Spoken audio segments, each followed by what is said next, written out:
Do not speak on behalf of Allah, and do not say Allah is going to do this and Allah will not do that and Allah.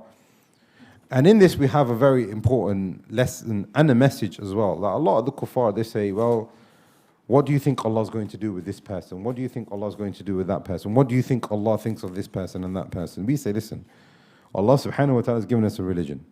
You have tawheed, you do good deeds, you're going Jannah. If you have bad deeds or you have shirk, you're going in the hellfire.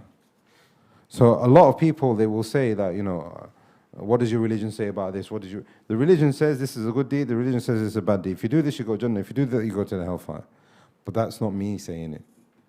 That's Allah saying it. That's not my judgment, that's His. That's very important. And a lot of people get caught up with, this is right and this is wrong. There's nothing wrong with that, of course. But they take it a step far and saying, this is what's going to happen to a person perhaps sometimes. And you just take it a step back and then you can explain it to the kuffar in that way. And this is the religion of Allah subhanahu wa ta'ala. This is what I believe is correct and this is what I'm following.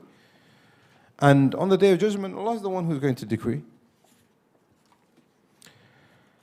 Therefore, from the perfection of a person's tawheed, and also probably from the obligatory parts of a person's tawheed, is that the person doesn't have arrogance in his piety. That's a benefit that the Shaykh has mentioned, but also here that he doesn't declare upon Allah or make necessities upon Allah subhanahu wa ta'ala.